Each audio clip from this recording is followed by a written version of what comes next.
2020년 여러분들과 함께 첫 번째 주일로 예배하게 하신 하나님께 먼저 영광과 찬송을 올려드립니다. 동방교회의 성도로서 이렇게 함께 모여서 찬송하고 기도하고 예배하는 것 가장 행복하고 감사한 일이 아닌가 싶습니다. 올 한 해 살아가실 때에 하나님의 놀라우신 평강과 은총이 함께 하시기를 축원합니다. 하나님께서 그의 얼굴을 드사 여러분에게 비추어 주시고 그 복이 여러분뿐만 아니라 세상 속으로 열방으로 또한 흩어지게 되기를 간절히 축원합니다. 올해 2020년 동방교회 표어가 뭔지 알고 계시죠? 표어는 복음으로 바라보라입니다. 복음으로 바라보라. 2020년 그 숫자도 너무 좋죠. 2020 미국에서 시력 검사를 할 때 가장 온전한 시력을 2020라고 부르죠. 한국에서 2.0, 2.0. 올해는 우리 부천동방교회 모든 성도들이 2.0, 2.0, 2020, 2020년에 복음에 대한 분명한 시력을 회복하고 그 시력을 가지고 예수님을 바라보고 세상을 바라보고 여러분 자신을 바라볼 수 있는 놀라운 한 해가 되기를 예수님의 이름으로 다시 한번 축원합니다. 아멘. 저는 올해 기대가 참 많습니다. 복음 때문입니다. 2020년 동방교회의 키워드는 복음입니다. 굿뉴스. 굿뉴스라고 하는 이 단어가 큰 도전이고 키워드입니다. 팀 켈러 목사는 복음에 대해 설명하면서 굿뉴스라고 말합니다. 굿 어드바이스가 아니래요. 우리 그리스도인들은 어떠한 어드바이스를 받기 위해서 오늘 온 게 아닙니다. 크리스찬들은 이미 되어진 굿뉴스, 팩트, 사실, 예수 그리스도께서 우리를 위해 오셨고 죽으셨고 부활하셨고 다시 오실 것이라고 하는 이 뉴스, 어드바이스가 아닌 뉴스를 듣고 그 뉴스 때문에 행복해하고 기뻐하고 그 뉴스를 전하며 살아가는 사람들, 복음의 사람들이 바로 우리 그리스도인인 것입니다.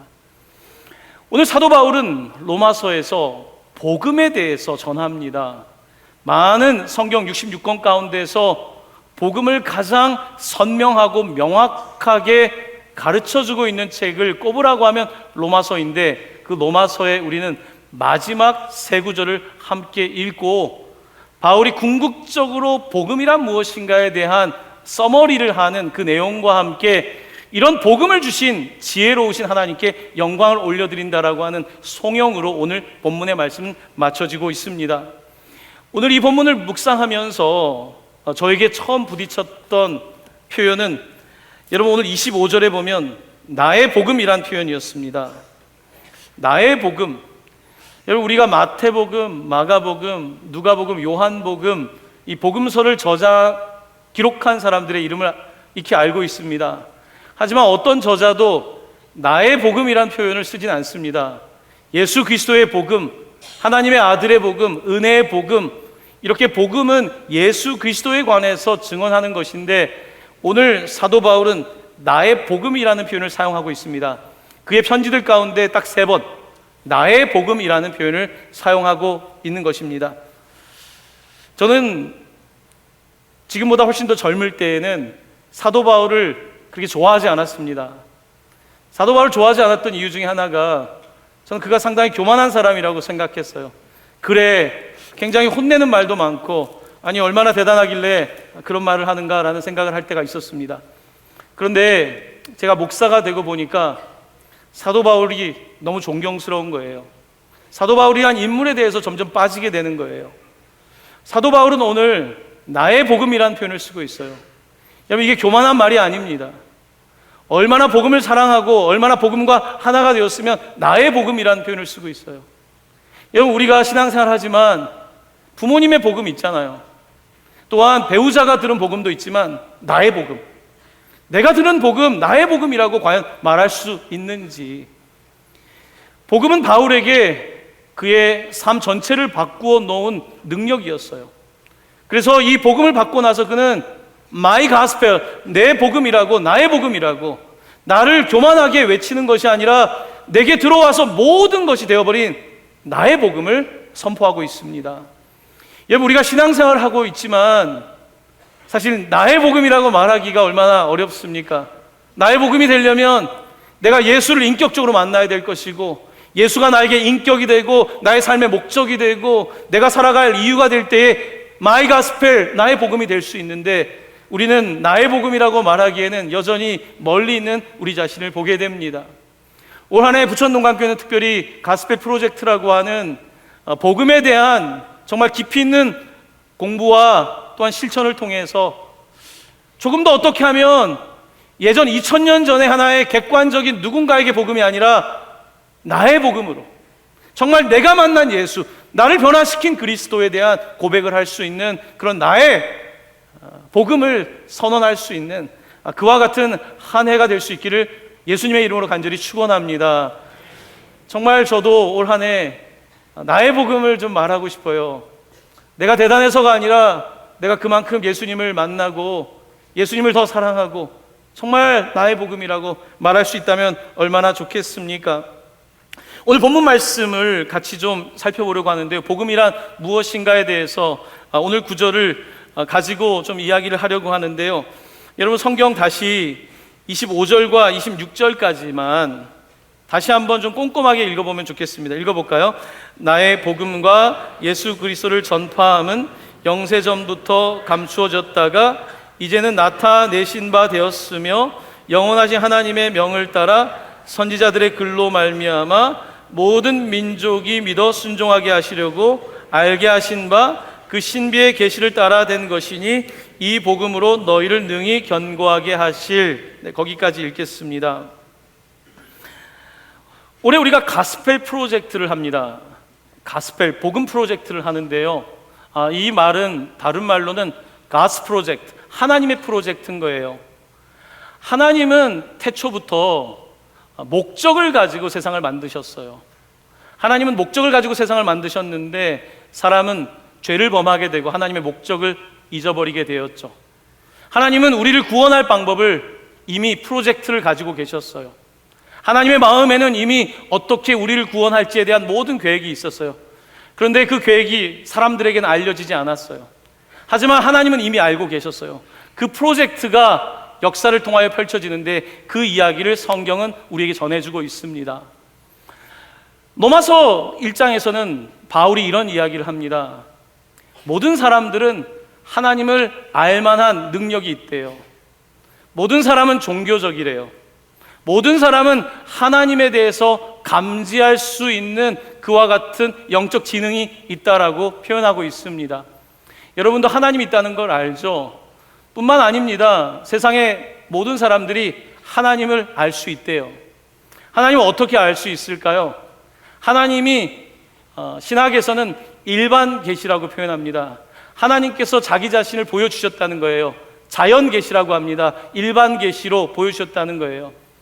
자연을 보면, 우주를 보면, 우리 갓난 아이들을 보고 또 사람들이 자라는 것을 보고 세상을 바라보면 하나님이 계실 거라고 생각하게 된다는 거예요. 이게 일반 계시, 자연 계시입니다. 그런데 하나님이 있다는 건 아는데 명확하지가 않아요. 제가 지금 안경을 쓰고 있는데요, 일반 계시는 이런 거예요. 제가 여러분들이 보여요. 여러분들 여기 5층에도 보이고 앞에 계신 분도 보여요. 멀리서 더 안 보이고 앞에는 더 잘 보여요. 하나님께서 자연적인 우리에게는 하나님이 있다는 것을 알 수 있도록 하셨다는 거예요. 그래서 모든 사람들은 하나님이 그래 계셔, 조물주가 있어, 이렇게 생각을 해요. 자, 그런데 여러분이 있다는 것이 다는 아니에요. 저는 여기에 있는 분들이 다 어떤 분들인지 몰라요. 내가 여러분들이 어떤 분인지를 알려면 있다는 것만 아는 게 아니라 여러분과 대화를 해봐야 알아요. 그래서 성경은 뭐라고 말씀하시냐면, 하나님께서 침묵 가운데서 자연적 방법으로도 하나님을 보여주시지만 하나님은 특별한 계시의 방법으로 하나님 자신을 보여주신다는 거예요. 마치 안경을 쓰고 여러분을 볼 때에 더 선명한 것처럼 하나님께서 입을 열어서 말씀하셨다는 것입니다. 그래서 일반적으로는 하나님을 있다는 것 정도는 알고 있지만 하나님이 누구인지, 하나님을 인격적으로 알 수 없는데 하나님께서 말씀하셨다는 거예요. 그 말씀이 결국은 우리에게 특별한 방법으로 하나님을 열어주신 거예요. 그래서 우리는 하나님은 이런 분이구나, 하나님은 사랑이 많으신 분이구나, 하나님은 심판자이시구나, 하나님은 우리를 구원하시길 원하시는구나, 이런 사실을 알게 되는 것입니다. 자, 이와 같은 사실을 하나님께서 누구에게 알려주셨냐면 특별히 이스라엘에게 알려주셨어요. 그래서 39권의 구약 성경을 통해서 말씀하셨어요. 그래서 이 성경이 하나님에 대해서 말씀하고 있는데, 이 성경은 하나님에 대해 알고 말씀하고 있을 뿐만 아니라 한 가지 놀라운 이야기를 합니다. 역사의 어떤 순간에 때가 되면 메시아를 보내주시겠다는 거예요. 그리스도를 보내주시겠다는 거예요. 그리고 그 그리스도가 오시면 하나님에 대해서 분명하게 알려주신다는 거예요. 우리가 일반적으로 하나님을 잘 모르지만 그래도 조금 보니까 이렇게 하나님이 그렇구나, 성경을 통해서 알고 있는데, 너무나 명확하게 하나님 자신을 가르쳐 주시는데 바로 예수 그리스도를 통해서 알려주신다는 거예요. 하나님께서 말씀하신 것뿐만 아니라 요한은 말씀이 육신이 되어서 오셨다는 거예요. 놀라운 표현입니다. 그냥 가만히 있어도 하나님이 있다는 건 알지만 하나님이 어떤 분인지 스스로가 말씀하셨고, 우리가 그를 더 제대로 알아갈 수 있도록 하기 위해서 말씀이 무엇이 되었다고요? 육신이 되었다는 것입니다. 예수님의 제자였던 요한은 이렇게 말합니다. 우리가 예수에 대해서 보았고 들었고 만졌다고 표현합니다. 예수에 대해서 만졌다는 거예요. 너무나 명확하게 예수 그리스도께서 이 땅에 나타나셨고, 우리는 그를 통하여서 굿뉴스는 뭡니까? 죄 가운데 있는 우리와 하나님께서 사귀기를 원하시고 우리를 구원하신다라고 하는 이 굿뉴스를 주셨다는 거예요. 이것은 다른 종교에서의 어드바이스가 아니에요. 마음의 평안을 얻기 위한 어드바이스, 충고를 듣는 것이 아니라 이미 이루어진 사실, 예수 그리스도께서 인간이 되어 오셨고 죽으셨고 부활하셨고 그 예수를 믿는 누구나 영원한 생명을 얻는다라고 하는 이 놀라운 사실을 우리에게 보여주셨다는 것입니다. 이게 뉴스예요, 뉴스. 이 뉴스를 듣는 것은 우리에게 놀라운 사건이에요. 어디 가서 저 충고를 듣는 것이 아니라 이 놀라운 일이 벌어졌다는 거예요. 이 복음에 관하여서 바울은 듣게 되었고 보게 되었고 오늘 그 복음에 대하여 증언하고 있는 것입니다. 여러분과 함께 제가 조금 복음에 대해서 설명을 드렸는데요. 여러분 25절과 26절 말씀을 저 한번 다시 읽을 텐데, 이제 구절들 하나하나가 여러분에게 좀 와닿을 겁니다. 제가 읽어보겠습니다. 나의 복음과 예수 그리스도를 전파함은 영세전부터 우리한테는 감춰졌었어요. 그런데 이제는 나타나신 바 되었으며 영원하신 하나님의 명을 따라서 선지자들의 글, 성경을 말하는 것입니다. 선지자들의 글로 말미암아 이스라엘뿐만 아니라 모든 민족이 믿어 순종하게 하시려고 알게 하신 바, 그 신비의 계시를 따라 된 것이니 이 복음, 예수 그리스도의 복음으로 너희를 능히 견고하게 하실. 단어 하나하나마다 놀라운 복음에 대한 비밀이 들어가 있는 것을 보게 됩니다. 사랑하는 성도 여러분, 하나님은 그렇게 자기 자신을 보여주셨어요. 신비의 계시를 보여주셨어요. 그래서 이제 우리는 말씀을 통해서 알게 된 거예요. 하나님이 계시구나가 아니라 하나님이 인격적으로 나에게 관심이 있구나. 하나님이 있다는 것과 계시다는 것을 넘어서서 예수 그리스도를 우리가 알게 되고 믿게 될 때에 성령께서 우리 안에 오셔서 내 머리로는 하나님이 없고 내 머리로는 도대체 하나님의 존재에 대해서 도무지 뭘 모르겠지만 성령께서 오셔서 하나님 스스로에 대해서 증언하시고 하나님의 증언을 들을 때에 우리 인격의 변화가 생겨난다는 거예요. 그래서 나의 복음이 된다는 것입니다. 장로교를 시작한 칼빈의 증언은 분명합니다. 하나님에 대한 지식이 인간에 대한 지식과 같이 간다는 거예요. 왜 인간성이 무너지는가? 우리 스스로가 좋은 사람이 됩시다 하면 되던가요? 안 된다는 거예요.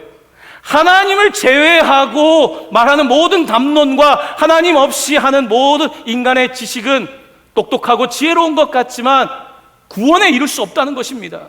죽음의 문제를 해결할 수 없다는 거예요. 바로 이것이 복음입니다. 굿뉴스인 거예요. 이 굿뉴스는 듣고 믿던지 믿지 않던지 밖에 선택이 없는 거지, 그 다른 선택은 없습니다. 이 굿뉴스를 들을 수 있게 되기를 바랍니다. 믿어지는 은혜가 있기를 바랍니다. 성령께서 여러분들을 도와주시기를 바랍니다. 또한 여러분이 그 확신 가운데 누군가에게 이 굿뉴스를 말할 수 있게 되길 바랍니다. 이렇게 해봐라고 하는 어드바이스가 아닌 굿뉴스. 정말 예수 그리스도께서 나를 구원하셨고, 난 정말 무가치한 사람인데 예수님께서 나를 살리셨고, 나는 죽어도 영생을 누리고 내 인생은 이 복음에 있다라고 선포하는 것, 나의 복음. 바로 여기에 놀라운 우리의 삶의 비밀이 있는 것입니다. 예수님께서는 이렇게 신비의 완성이 되셨어요. 다 보여주신 거예요. 하나님은 예수 그리스도를 통하여 다 보여주셨어요. 십자가는 다 보여주신 거예요. 부활은 다 보여주신 거예요. 더 이상 계시는 없습니다. 하지만 어떤 이단 사상에서는 또 계시가 있다는 거예요. 요한계시록 끝난 다음에 또 책을 붙여서 계시가 있다는 거예요. 과연 그럴까요? 여러분, 요한계시록이 성경의 마지막 장이잖아요. 마지막 책이잖아요. 그 22장 마지막 장에는 이 계시에 관한 저주와 경고가 하나 있습니다. 화면에 있는 이 말씀입니다. 우리 한번 같이 읽어볼까요? 시작. 만일 누구든지 이것들 외에 더하면 하나님이 이 두루마리에 기록된 재앙들을 그에게 더하실 것이요, 만일 누구든지 이 두루마리의 예언의 말씀에서 제하여 버리면 하나님이 이 두루마리에 기록된 생명나무와 및 거룩한 성의 참여함을 제하여 버리시리라. 아멘. 성경은 분명히 경고하고 있습니다. 예수님은 궁극적 신비고 궁극적인 계시라는 것입니다. 여기서 더 더하거나 더 빼는 것은 저주를 받게 된다는 거예요. 이게 하나님의 프로젝트라는 것입니다. 내가 받아들이든 받아들이지 않든 이것이 하나님의 프로젝트라는 거예요. 하나님은 그런 프로젝트를 이미 계획하고 계셨고, 그 프로젝트를 선지자들의 글에서부터 이미 말씀하셨고, 때가 참에 예수님이 오셨고, 그 예수를 받아들인 사람들마다 자기 삶에 지진이 일어났죠. 내 삶에 놀라운 변화가 일어난 거예요. 그래서 내 삶을 주께 헌신하고, 여기에 삶의 목적이 있습니다, 삶의 의미가 있습니다, 분명한 변화를 경험하게 된 거예요. 바로 이것이 복음입니다. 바로 이 복음이 우리를 완성시키는 것입니다. 우리가 완성될 수 없지만 바로 복음이 우리를 그렇게 만들어가는 것입니다. 바울은 이 복음에 관하여 선포하면서 복음이라고 하는, 유앙겔리온이라고 하는, 굿뉴스라고 하는 단어와 함께 기독교 신학에서, 성서 신학에서 굉장히 중요한 단어 하나를 또 사용하고 있습니다. 뭐냐면 여러분 25절에 이 단어입니다. 나의 복음과 예수 그리스도를 여기서 전파라는 단어입니다. 전파라고 하는 이 단어는 다른 책에서는 전도라고도 번역될 수 있고 선포라고도 번역될 수 있는 단어 케리그마라고 하는 헬라어입니다. 바울은 이렇게 지금 복음에 대해서 말하고 있는 거예요. 복음, 이 굿뉴스를 내가 들었는데 이 예수 그리스도를 내가 지금 케리그마한다, 선포한다는 거예요. 여러분, 이 선포라고 하는 것은요, 어떻게 보면 저런 좀 말이 안 되는 것 같은데라고 생각할 수 있어요. 동정녀에게 예수님이 탄생했다, 옛날 이야기지, 신화지라고 생각할 수도 있습니다. 사람들의 일반적인 상식과 생각으로는요. 예수님 죽은 것까지는 알겠어요. 사람이 죽지, 그렇지. 근데 예수님 부활하셨다 그러면 그때부터는 또 설마 그냥 사람들이 예수님 사랑하니까 죽었다 살아났다고 말한 거지, 이렇게 생각을 하거든요. 그게 인간의 상식이거든요. 왜 그런 상식에 머물러 있습니까? 왜냐하면 내가 보고 있으니까요.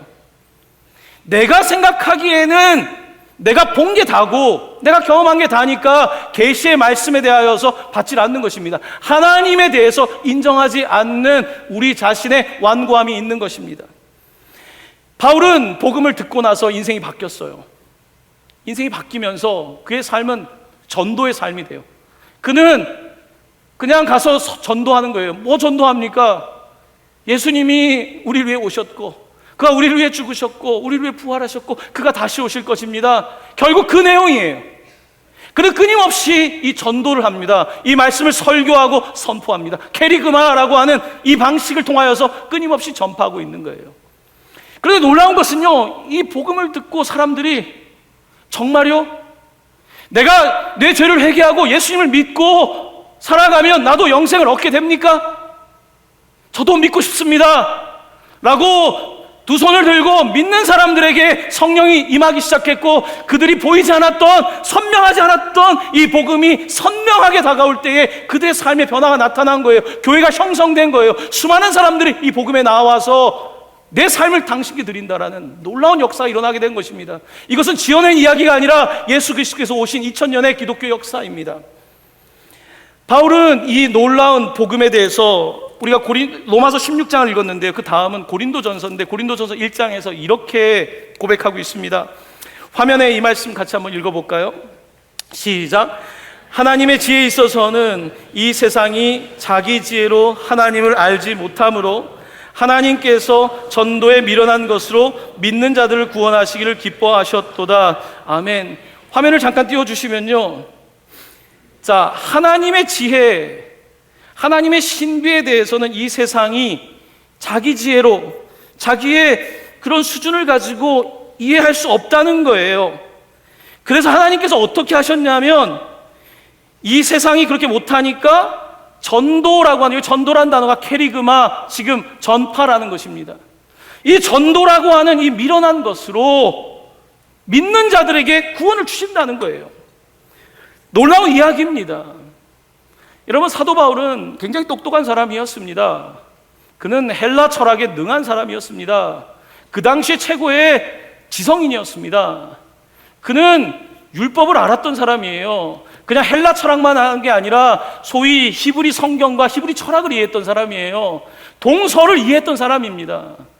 그랬던 그가 자기의 논리와 자기의 도덕적 율법을 지키는 삶에 머물러 있던 그 바울이 이 미련한 십자가를 깨닫게 된 거예요. 하나님의 이 미련한 프로젝트, 자기의 아들을 십자가에 죽게 하는 이 미련한 프로젝트, 하나님의 이 어리석은 프로젝트, 이 말도 안 되는 프로젝트를 하나님이 가지고 있었다는 것을 바울이 깨닫게 된 거예요. 아, 하나님이 그런 프로젝트를 가지고 예수를 보내주셨구나. 그리고 그 예수를 그가 믿게 됩니다. 미련한 십자가를 믿고 나서 그는 미련한 전도를 해요. 미련한 십자가를 전할 방법은 미련한 전도밖에 없는, 미련한 선포밖에 없는 거예요. 그래서 바울은 미련한 전도의 방법을 택합니다. 그는 당시에 이스라엘과 지금 터키, 소아시아와 유럽을 무대로 복음을 전합니다. 그는 로마서에서 이런 말을 합니다. 내가 서바나에 가서 복음을 전하고 싶다. 서바나는 스페인입니다. 당시 스페인을 끝이라고 생각하지 않았습니까? 바울에게 땅끝은 스페인이었습니다. 로마 교회 편지를 보내면서 여러분이 선교의 기지가 되어 주십시오. 이탈리아에 있는 여러분들이 선교의 기지가 되어 주셔서 서바나에도 복음을 전할 수 있도록 도와주십시오. 그 내용이 개인적으로 들어가 있는 거거든요. 바울은 이 미련한 십자가를 이해하고 미련한 십자가를 통하여서 부활하시는 놀라운 예수 그리스도의 이야기를 통해서 본인이 깨닫고 미련한 전도의 방법을 선택하고 있는 것입니다. 바울의 복음에는요, 조금 독특함이 있습니다. 거기에는 선교적 뉘앙스가 많다는 거예요. 바울은 원래 이름이 사울이죠. 사울은 히브리 이름입니다. 바울이란 이름은 헬라 이름이에요. 파울로. 그리고 폴이라 그러죠. 이 바울은 영어권의 이름이란 말이에요. 사울은 히브리권의 이름이고요. 근데 그의 이름은 바울로 알려져 있습니다. 그는 바울로 알려지는 것을 좋아했어요. 그는 복음을 듣고 나서 오늘 본문에 보면, 여러분 26절 중반에 보면 이렇게 돼 있잖아요. 선지자들 글로 말미암아 모든 민족이 믿어 순종하게 하시려고. 그는 여기에 꽂혀 있었던 거예요. 유대인만 구원하는 게 아니라 하나님의 프로젝트가, 가스펠 프로젝트가 모든 민족이 구원을 받는다는 사실을 깨닫고 그는 사울이 아니라 바울로서 활동을 했던 거예요. 그가 복음을 전했는데 그 거리를 계산해 보면요, 거의 지구 한 바퀴입니다. 당시에 배를 타고 마차를 타고 걸어서 그는 복음을 전합니다. 미쳤던 거예요. 그는 완전히 미쳐서 복음을 전하는 사람, 캐리그마, 이 복음을 선포하는 사람이 되었습니다. 바울은 로마서에서 이게 지식으로 되고 지혜로 되는 것이 아니라 복음을 정말로 듣는다면 믿음이 생겨나는 이야기를 하는데, 로마서 10장 14절에서 15절입니다. 화면에 있는 이 말씀 함께 봉독하겠습니다. 그런즉 그들이 믿지 아니하는 일을 어찌 부르리요? 듣지도 못한 일을 어찌 믿으리요? 전파하는 자가 없이 어찌 들으리요?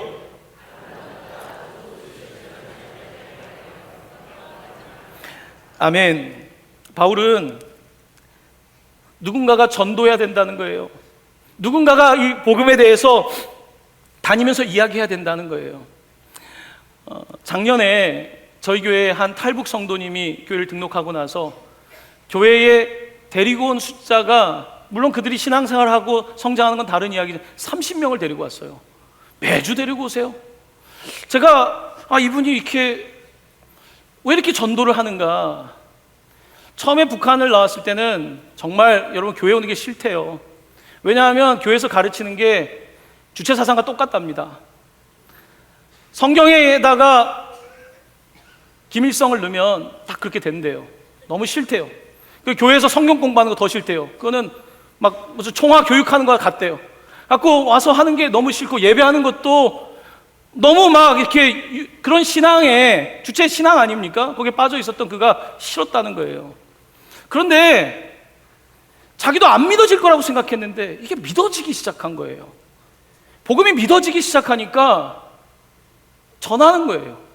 미련해진 거예요. 옆에 사람이 있으면 믿으라고 하는 거예요. 병원에 입원했는데 북한 사람뿐만 아니라 남한 사람도 전도에 될 것 같더라고요. 왜 그렇게 됐을까요? 그 사람의 삶은 복음으로 바뀐 거예요. 여러분, 이 뉴스를 말하고 싶은 거잖아요. 여러분, 뉴스는 이거는 이 사실이기 때문에 말하고 싶은 거예요. 생명에 관한 거고 부활에 관한 거고 우리에게 궁극적인 가치에 관한 것이기 때문에 말하고 싶은 거예요. 여러분, 전도는 프로그램이 아니에요. 전도는 절대로 프로그램이 되는 게 아니에요. 전도는 이게 의무가 아니라 오늘 예배 끝나고 우리 전도합시다 해서 되는 게 아니에요. 이거는 의무감으로는 할 수 있는 게 아니에요. 그냥 하고 싶어요. 너무 말하고 싶어요. 예레미야의 편을 불리면 말을 안 하면 속이 답답하고 막 불이 붙는 것 같은 거예요.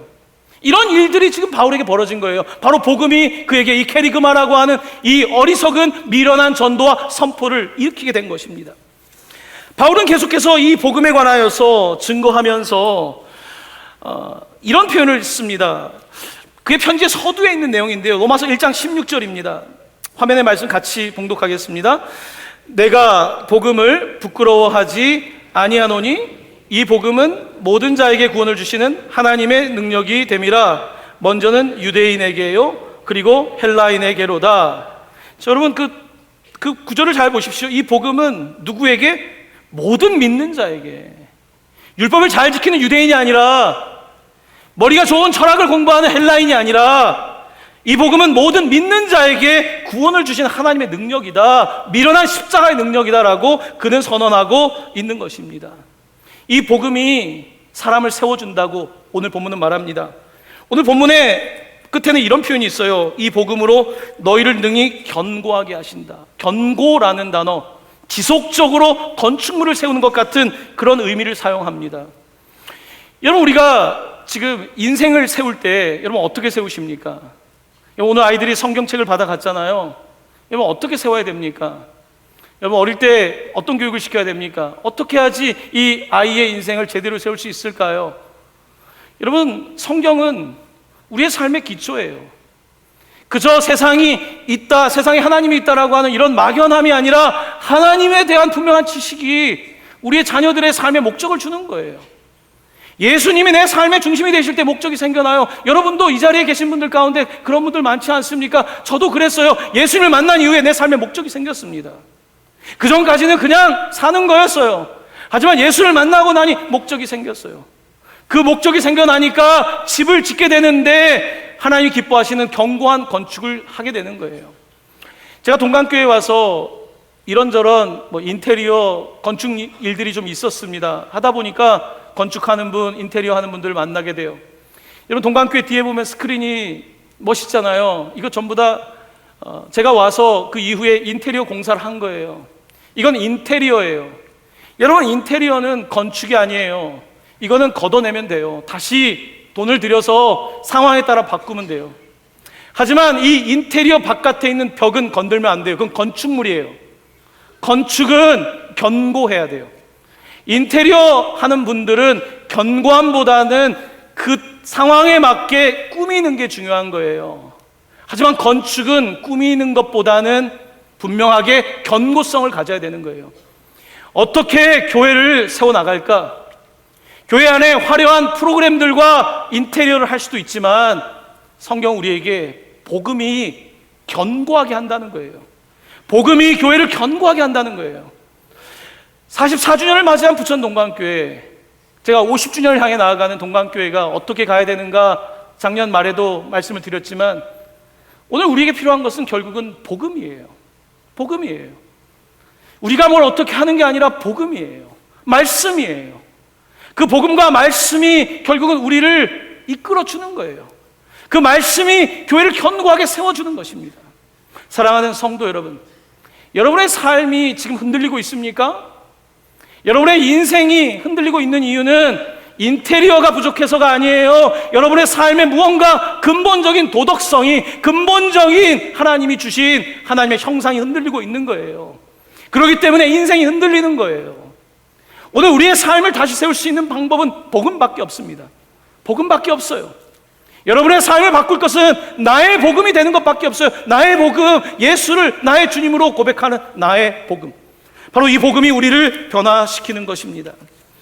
오늘 본문 말씀은 우리에게 계속해서 도전합니다. 어떻게 견고하게 세워나갈 것인가? 교회를 견고하고 우리 성도의 삶을 견고하게 세울 것인가? 이 견고라고 하는 단어를 연구하면서 예수님이 이 견고라고 하는 단어를 사용했다는 것을 다시 알게 됐어요. 예수님께서 견고함에 대해서 말씀해 주셨는데, 저는 누가복음 22장 31절 32절인데요 이 구절을 읽으면서 마치 주님이 저에게 말씀하시는 것 같아서 눈물이 나더라고요. 먼저 이 말씀을 좀 여러분들에게 소개하고자 합니다.